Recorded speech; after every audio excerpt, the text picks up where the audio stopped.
Hello friends, welcome to my channel Roy servicing and training centre. मैं हूँ आपका दोस्त साहिब रॉय। तो शुरू करते हैं आज का वीडियो। आज का जो वीडियो का जो टॉपिक है वो तो आपको पहले ही पता चल गया होगा। आज मैं आपको लिए लेके आया हूँ एक ऐसी फुल्ली गाइडलाइन जो कि आपको मैं सजेस्ट करूँगा कि आपका रूम के हिसाब से कि आपका इन्वर्टर एसी लेना चाहिए कि नॉन इन्वर्टर एसी लेना चाहिए, क्या 1 टन एसी लेना चाहिए, क्या 1.5 टन एसी लेना चाहिए, क्या 2 टन एसी लेना चाहिए। ये सब कुछ आज मैं इसी वीडियो में बताऊंगा। और इसी वीडियो में एक नॉन इन्वर्टर एसी कैसे कम करता है, एक इन्वर्टर एसी कैसे कम करता है, वो भी मैं आपको आज डिटेल में बताऊंगा। तो प्लीज़ स्किप मत कीजिएगा, आप मेरे साथ देखते रहिए और लाइक कीजिए, सब्सक्राइब कीजिए और बहुत बहुत ज़्यादा शेयर कीजिए ताकि और लोगों की आपकी तरह हेल्प हो जाए। तो देखते रहिए मेरे साथ। तो शुरू करते हैं आज का ये वीडियो।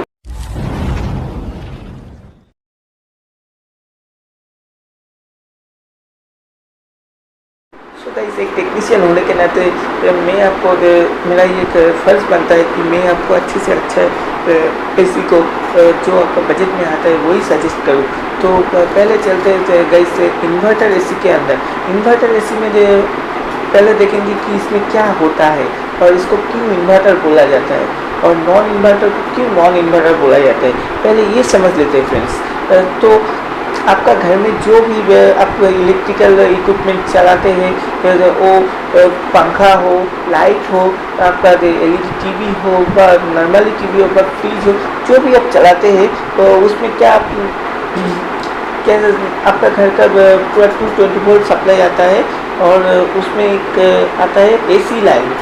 एसी का फुल फॉर्म क्या है गाइस? एसी का फुल फॉर्म ये है, ये ऑल्टरनेटिव करंट। ये आप अगर एसी लाइन क्या है ये जानना चाहते हैं तो मेरा दूसरा वीडियो आप देख लीजिएगा, वो मैं पहले ही बना दिया हूँ कि एसी लाइन क्या होता है, डीसी लाइन क्या होता है। तो आज गाइस मैं आपको यही बताऊंगा कि एसी लाइन क्या है और डीसी लाइन क्या है, और इसमें ही पूरा मैटर है, यही सारा खेल है। एसी इन्वर्टर और नॉन इन्वर्टर में यही काम करता है कि एसी लाइन को डीसी बनाता है और डीसी लाइन को एसी बनाता है। तो कैसे होता है वही आज देखेंगे। तो गाइस, इन्वर्टर में एसी में हम बाहर से सप्लाई देते हैं एसी लाइन यानी ऑल्टरनेटिंग करंट। तो जो करंट लेके हमारा फैन चलता है, टीवी चलता है, हमारा होम अप्लायंस सारा चलता है, वही हम सप्लाई देते हैं 220 वोल्ट एसी लाइन। जब हम एसी लाइन सप्लाई देते हैं एसी के अंदर तब उसमें क्या होता है, उसका जो आउटडोर में एक बड़ा सर्किट होता है, वो सर्किट को हम इन्वर्टर सर्किट कहते हैं। और इन्वर्टर सर्किट इसलिए हम कहते हैं क्योंकि वो एसी लाइन को डीसी करता है, डीसी में कन्वर्ट करता है और उसमें बहुत सारा सामान लगा हुआ होता है। उसमें रेक्टिफायर वगैरह होता है, उसमें आईजीबीटी मॉड्यूल होता है, वो एसी लाइन को डीसी में कन्वर्ट करता है। और उसका जो कंप्रेशर है वो बिल्कुल अलग टाइप का कंप्रेशर होता है। वो आपका जो टेम्परेचर रूम में जब आपका टेम्परेचर फ्लेक्सिबल हो जाए तब वो स्टेडी चलता है। इसका मतलब है गाइस, हम लोग जब आपका एसी का टेम्परेचर आप सोच लीजिए कि 27 में रखा, 28 में रखा, 29 में रखा या 22 में रखा, आप जिस भी टेम्परेचर में आप रखेंगे तो इन्वर्टर एसी क्या करता है, इन्वर्टर एसी उस टेम्परेचर को रीड करता है और उस टेम्परेचर को अकॉर्डिंग वो अपना कंप्रेसर को चलाता है। तो वो चलने से क्या फ़ायदा होगा? वो चलने से ये फ़ायदा होगा कि नॉन इन्वर्टर का जो एसी है वो क्या करता है, वो बार बार कंप्रेसर को ऑन ऑफ करता है। जब आप सोचिए आपका नॉन इन्वर्टर एसी है, आप उसमें आपका जो रूम टेम्परेचर, आपका एसी का जो टेम्परेचर वो आपका सेट कर दिया 22 में, तो 22 जब आएगा तो वो नॉन इन्वर्टर एसी पूरा बंद कर देगा आउटडोर को मतलब जहाँ पे कंप्रेसर रहता है, जहाँ पे बाहर उसका साइड में जो मशीन फिक्स होता है वही है आउटडोर। तो आउटडोर पूरा बंद कर देता है, फिर सिर्फ इंडोर चलता है। और इंडोर का अंदर जो पंखा है उसको रनर कहते हैं, वो रनर चलता है। तो आउटडोर पूरा बंद होने से आपका तो रूम टेम्परेचर धीरे धीरे बढ़ने लगता है। तो आप अगर 22 में रखा तो रूम टेम्परेचर ज़्यादा से ज़्यादा 27-28 जब चला जाएगा वो आउटडोर को फिर से स्टार्ट कर देगा, फिर से स्टार्ट करने से मतलब क्या है, आउटडोर जब स्टार्ट होगा तो एक झटके में कंप्रेसर बहुत सारा करंट एब्जॉर्ब कर लेता है, बहुत सारा बिजली आपको इसमें चला जाता है।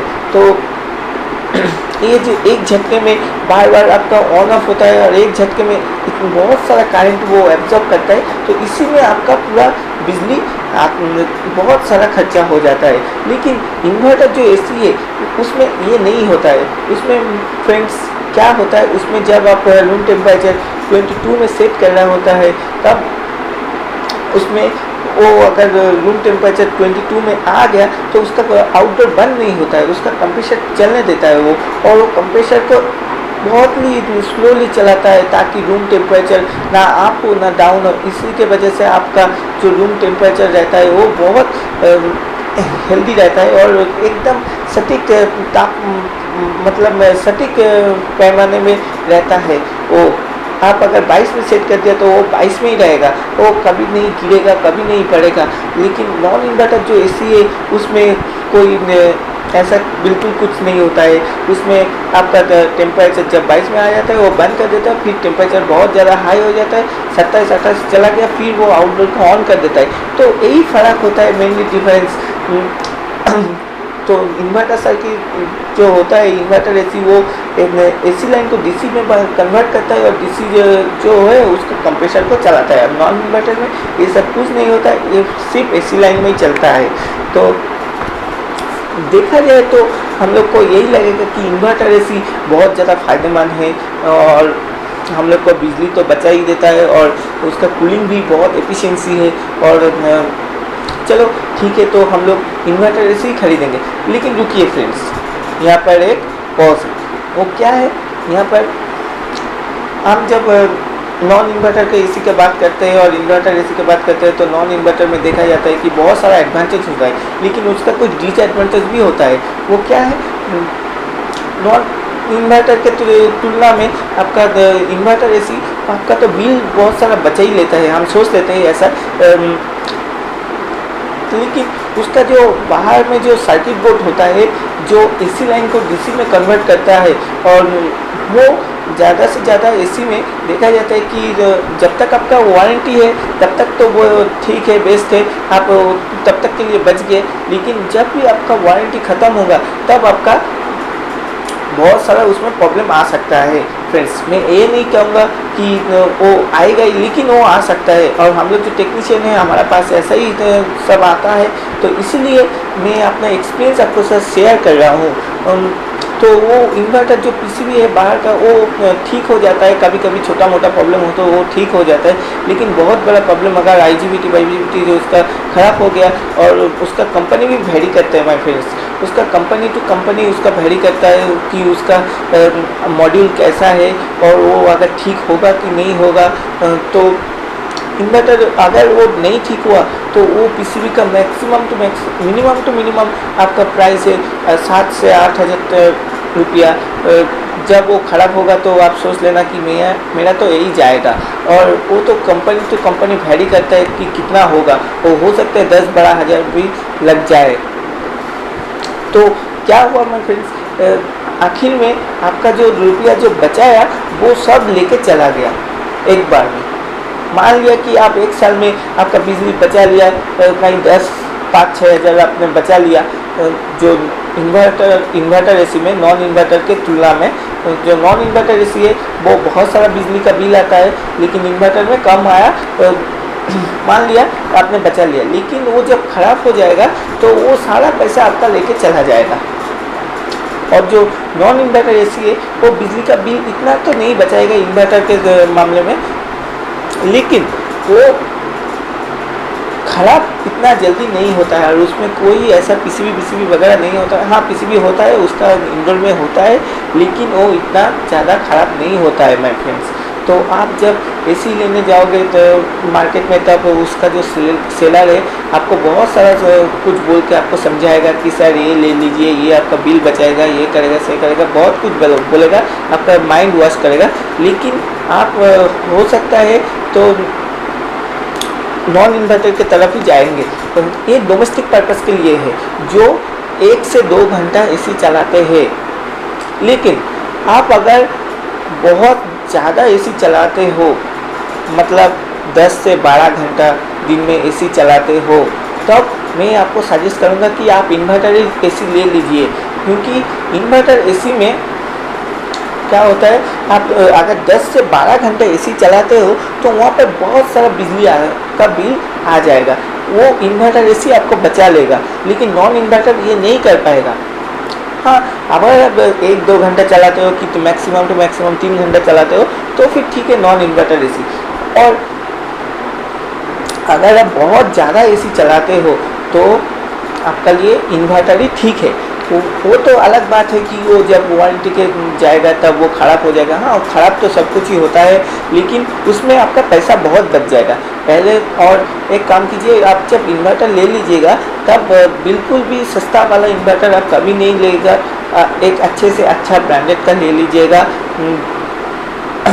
मैं यहाँ पर कोई ब्रांडेड सजेस्ट आपको नहीं करूँगा, वो आप खुद जाके देख के ले लीजिएगा। लेकिन कोई सस्ता वाला लोकल वाला जो ऑनलाइन मिलता है वो नहीं लीजिएगा, क्योंकि उसमें बहुत सारा प्रॉब्लम आता है बाद में। हम लोग जो टेक्नीशियन है हम लोग जानते हैं, तो इसलिए मैं ये बोल रहा हूँ। बाकी तो आपका जो बजट है और उसके हिसाब से आप ब्रांड आप खुद चूज कर सकते हैं। तो आइए आप देखते हैं कि कितना टर्म लगेगा आपका।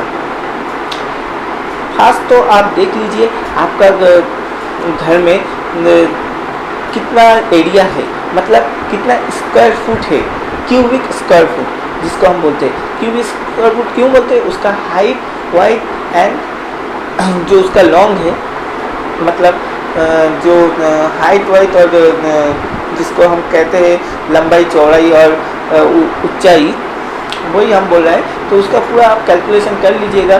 कैलकुलेशन करके अगर उसका आता है 100 से 110 के नीचे आता है तो आप 1 टन के अंदर ठीक है। लेकिन अगर उसका 110 से 150 में चला गया तो आपका 1.5 टन लगेगा। और अगर आपका 150 से ऊपर चला जाता है तो आपका 2 टन में आ जाएगा, 2 टन में लगेगा। लेकिन आपका जो उधर एक कैलकुलेशन और भी कर लीजिएगा कि आपका घर में विंडो कितना है, दरवाज़ा कितना है, मतलब लीकेज कितना होने वाला है।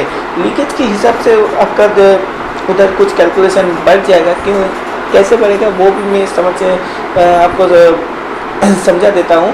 वो ऐसे बढ़ेगा कि आपका मान लीजिए आपका घर का जो स्क्वायर फीट आता है, क्यूबिक स्क्वायर फीट, वो 110 आ गया। लेकिन वहाँ पर ज़्यादा से ज़्यादा विंडो या दरवाज़ा होने के आपका लीकेज बहुत आ जाएगा। मतलब 1 से 2-3 आपका विंडो हो गया, दरवाज़ा हो गया 2 तो मतलब लीकेज तो उसमें बढ़ेगा ही ना। तो 1 टन में वो जो कूलिंग एफिशिएंसी है वो आ नहीं पाएगा। तो उसके लिए आपको 1.5 टन ले लेना पड़ेगा। 1.5 टन में आपका क्या है, बिजली भी बच जाएगा और कूलिंग एफिशिएंसी भी ज़्यादा से ज़्यादा हो जाएगा। और आपका जो अगर आप देखते हैं कि आपका विंडो कितना है, 1 से 2 है और दरवाज़ा भी 1 है, तो आप 1 टन में आसानी से काम चला सकते हैं। और ये भी और एक बात आपको ज़रूर देखना पड़ेगा कि आपका जो रूम है वो कौन सा फ्लोर पे है, या ग्राउंड फ्लोर पे है, या टॉप फ्लोर पे है, या भी मिडिल में है। तो मेरा मतलब ये है कि जब आपका टॉप फ्लोर में होगा तो वहाँ पे तो सनलाइट डायरेक्ट आके गिरेगा जो छत पे, तो वो हीट भी बहुत होगा। तो वहाँ पे कैलकुलेशन कुछ अलग होगा। कैसे होगा वहाँ पे कैलकुलेशन? अगर आपका रूम स्क्वायर फीट जो है वो 110 है तो आपको वहाँ पे डायरेक्ट अगर सनलाइट पड़ रहा है तो आपको वहाँ पे 1.5 टन लेना चाहिए, क्योंकि वो हीट जो है वो 1.5 टन में ही वो एफिशिएंसी आ पाएगा, 1 टन में नहीं आ पाएगा। 1 टन में क्या होगा, आपका कंप्रेसर दिन भर चलता रहेगा। आप जितना टाइम चलाओगे उतना टाइम में वो ट्रिप करने में भी टाइम लगाता है, और उसका जो रूम का जो ठंडा है, जो कूलिंग है, वो ठीक से आ नहीं पाएगा 1 टन में। तो 1.5 टन में वहाँ पे सही रहेगा। वहाँ पे जल्दी जल्दी आपका ठंडा भी हो जाएगा, और उसका जो कंप्रेसर है वो बाहर में काट आउट होगा, और काट आउट जब कंप्रेसर होगा तब आपका बिजली का बिल जो है वो भी बचत होगा। और जो आपका जो ग्राउंड फ्लोर है, ग्राउंड फ्लोर में आपका तो वहाँ पे सनलाइट तो पड़ता नहीं है, तो ऊपर में सनलाइट तो आपका अगर आसपास के दीवार में पड़ता है तो वो भी आप देख लीजिएगा कि आसपास में दीवार में कितना देर तक पड़ता है।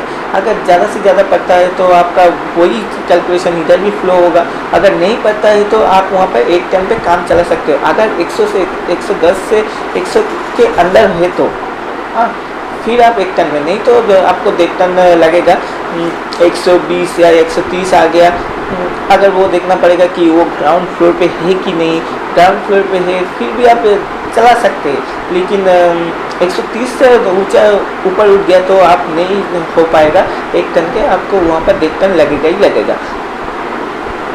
फिर आते हैं आपका जो कौन सा ब्रांडेड तो मैंने पहले ही बोल दिया कि ब्रांडेड कोई भी मैं सजेस्ट नहीं करूँगा, वो आपका बजट के हिसाब से। फिर भी मैं बोल देता हूँ, आप अगर आपका बजट अच्छा से अच्छा हो तो आप मिस्टूबिशी हेवी ड्यूटी आप ले सकते हैं, आप वो जनरल ले सकते हैं। ये आसानी से मार्केट में मिलने वाला नहीं है, इसका ये ब्रांडेड बहुत हाई है और इसका प्राइस कॉस्ट भी बहुत हाई होता है।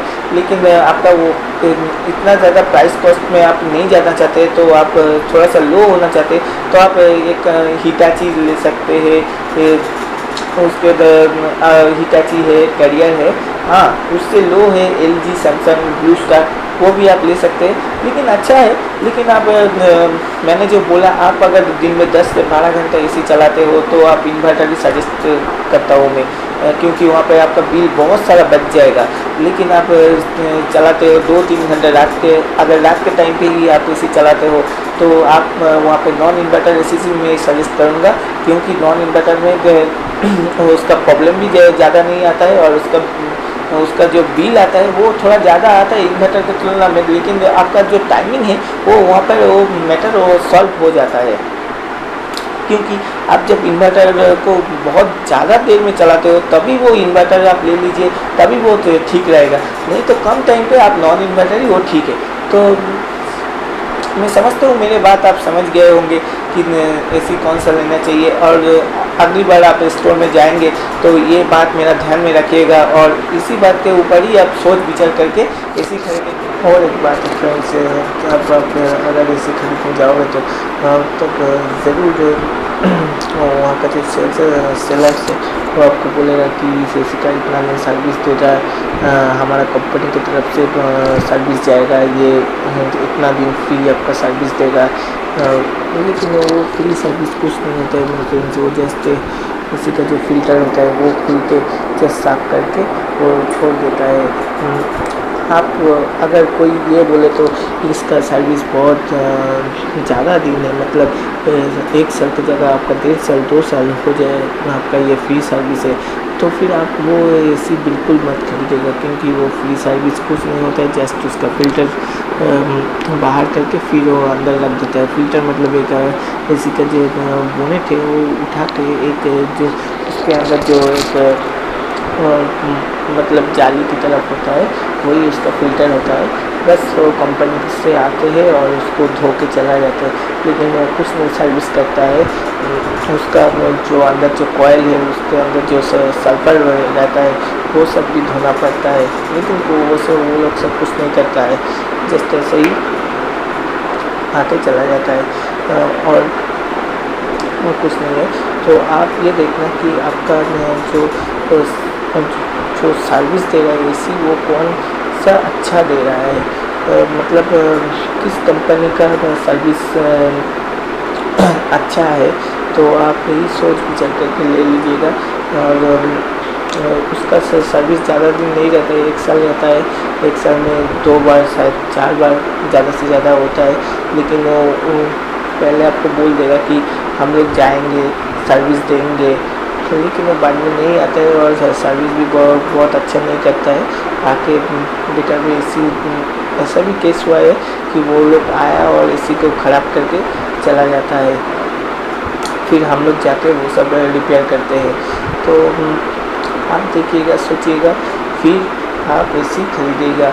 मेरा मतलब है आपको कोई बेवकूफ़ ना बना सके, तो इसलिए बहुत सारा स्टोर है बहुत सारा बड़ा बड़ा ब्रांडेड स्टोर है जहाँ पे बोला जाता है कि आप ये सस्ता से सस्ता जो एसी है उसको दे के बोला जाता है कि इसमें ये है वो है, और वो खरीद लेता है कस्टमर। फिर कस्टमर तो जब कुछ दिन जाते हैं तब समझते हैं कि उसने क्या गलती कर दिया, फिर बाद में वो पछताते हैं। तो अगर कोई भी आपका प्रॉब्लम हो तो मेरे को आप कॉल कर सकते हो। मेरा नंबर है 7278447208। तो इसी नंबर पे मेरे को कॉल कीजिएगा। एसी हो, फ्रिज हो, वॉशिंग मशीन हो, माइक्रोवेव हो, मैं सब कुछ करता हूँ, होम अप्लायंस जो भी हो। हाँ, तो अगर मेरा एरिया पे वो होगा तो मैं ज़रूर उसका मदद कर दूँगा। तो thank you so much for watching my channel. देखते रहिए मेरे साथ और जुड़े रहिए मेरे साथ, और ज़्यादा से ज़्यादा लाइक भी कीजिएगा, शेयर भी कीजिएगा, सब्सक्राइब भी कीजिएगा, क्योंकि अगर मेरा चैनल को आपको अच्छा लगता है तो ज़रूर बेल बटन क्लिक कर दीजिएगा, ताकि सबसे पहले आप मेरा वीडियो का जो नोटिफिकेशन है वो आपको मिल जाएगा। तो धन्यवाद माय फ्रेंड्स।